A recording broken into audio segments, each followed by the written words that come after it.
Hello everyone, তোমরা সবাই কেমন আছো? চলে এসেছি ছোট্ট একটা ভিডিও নিয়ে।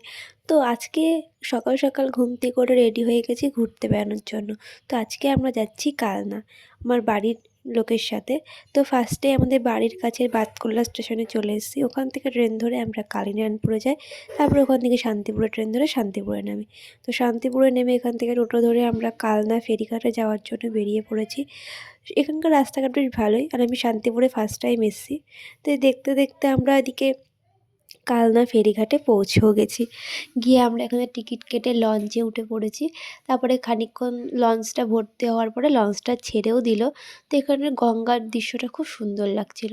তারপরে ঘাট পার হয়ে যাওয়ার পরে আমরা টোটো করে ১০৮ শিব মন্দিরের দিকে রওনা হই। তো আমরা সেখানে পৌঁছে যাই, গিয়ে এখানে মন্দিরটা ঘুরে দেখছিলাম, বেশ খুব সুন্দর। তারপরে সকাল থেকে কিছু খাওয়া হয়েছিল না বলে আমরা একটু বাইরে বেরিয়েছিলাম চা আর বিস্কিট খাওয়ার জন্য। তো চা আর বিস্কিট খেয়ে আমরা আবার মন্দিরের ভেতরটায় যাই। মানে এত সুন্দর, মানে ওখানে গিয়ে মনে হয় যে বসেই থাকি। আমরা বেশিক্ষণ ওখানে বসে থাকতে পারিনি, কারণ এই টাইমটা এমনি সকালের দিকে 10টা-11টা থেকে প্রচুর রোদ ছিল। আর বিকেলের দিকে তোমরা যদি যাও তো অনেকক্ষণ বসে থাকতে হবে। জায়গাটা খুব সুন্দর। আর বলে না, ভগবানের জায়গায় গেলে আলাদাই শান্তি লাগে। যেহেতু এখানে ৮টা শিবলিঙ্গ ছিল, এখানে ১০৮টা শিবলিঙ্গকেই দর্শন করার চেষ্টা করেওছি। তারপরে এখানে একটু ঘুরে ফটো তুলে আমরা এখান থেকে বেরিয়ে যাই। এর সামনেই ছিল আরেকটি মন্দির, সেটাও খুবই সুন্দর।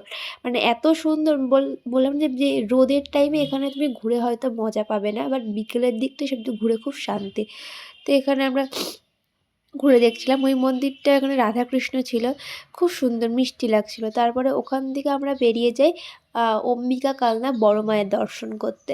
এনাকে এখানে বড় মাই বলা হয়। তো এখানে আমরা গিয়ে পুজো দিই। তো ওখানে পুজো দেওয়া কমপ্লিট হলে এর সামনেই ছিল ছোটো মা। ছোটো মাকে গিয়ে আমরা দর্শন করে আসি। তিনিও অপরূপ সুন্দরী, মানে চোখ ফেরানো যাচ্ছে না। তারপরে আমরা আবার একটু বড় মার মন্দিরটায় যাই। ওখানে আমার দিদি আর জামাইবাবু ওদেরকে ডাকতে গেছিলাম। তো এইখানে ঢুকে আবার একটু ফটো তুলে এখান থেকে বেরিয়ে আসি। তারপরে আমরা এখানে আরেকটা মন্দিরে যাই, যেটা হচ্ছে তোমার মন্দিরটার নাম আমার হয়তো মনে পড়ছে না। এখানে রাধাকৃষ্ণ ছিল। এর ম্যাক্সিমাম এখানে মন্দিরগুলোই ছিল হচ্ছে দক্ষিণেশ্বরের মতন। অনেকে বলে নাকি এই মন্দিরগুলো দেখেই নাকি দক্ষিণেশ্বরের মন্দির তৈরি। তারপরে আমরা গেছিলাম ঝলক দর্শনে। এখানে ভিডিও বা ফোন অ্যালাউ ছিল না। মানে এখানে ভগবান দর্শন করতে হলে, মানে অনেক লোক জমা হলে 10 সেকেন্ডের জন্য মন্দির খুলে ঠাকুরের দর্শন করা হচ্ছিল। এটাকে এখানে ঝলক দর্শন বলা হয়। তারপরেই আমরা টোটো করে আরেকটা মন্দিরে যাই। এই রাস্তাটা তো না বলে না, এত সুন্দর লাগছিল এই রাস্তাটার, এই বাগানবিলাস ফুলে।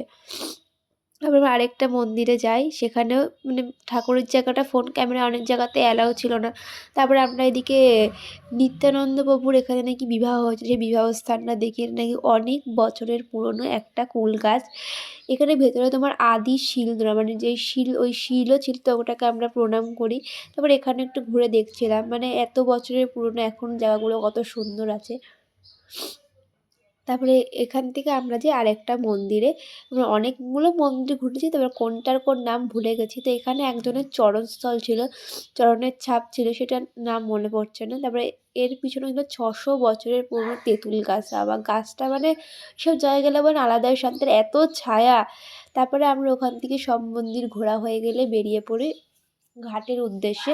তো ঘাটে এসে পৌঁছে গেছি। তো এখানে আমরা বাড়ি থেকে খাবার নিয়ে গেছিলাম, রুটি আর আলু ভাজা। তো সেইগুলোই খাচ্ছি। খেয়ে দেয়ে নিয়ে আমরা আবার টিকিট কেটে লঞ্চে ওঠার জন্য ওদিকে ব্রিজটা পার হয়ে যায়। তো লঞ্চে আমরা এদিকে উঠেও পড়িতে পার হয়ে যাই। তারপরে গিয়ে গঙ্গার ওই পারে গিয়ে আমরা একটু আখের রস খাই। এই গরমে আখের রস মানে কী আর বলবো, আলাদাই শান্তি। তারপরে এখানে এই গঙ্গার পাড়টাও বেশ একটা সুন্দর একটা বসার জায়গা ছিল। তো সেখানে আমরা হচ্ছে বসে একটু ফটো তুললাম, খুবই সুন্দর। তারপরে আমরা এখান থেকে অটো করে উঠে পড়ি শান্তিপুর স্টেশনে যাওয়ার জন্য। তো আমরা চলেও এসেছি। তারপর এখানে ট্রেন দাঁড়িয়েই ছিল। তারপরে ভেবেছিলাম ট্রেনটা এখনই ছাড়বে, তার জন্য ট্রেনে উঠেও পড়েছিলাম। তারপর ট্রেন ছাড়তে লেট ছিল বলে আমরা আবার জলের বোতল কিনতে নেমেছিলাম। তো তো দেখতে আমরা বাড়িও চলে আসি, বাড়ির রাস্তায় চলে এসেছি।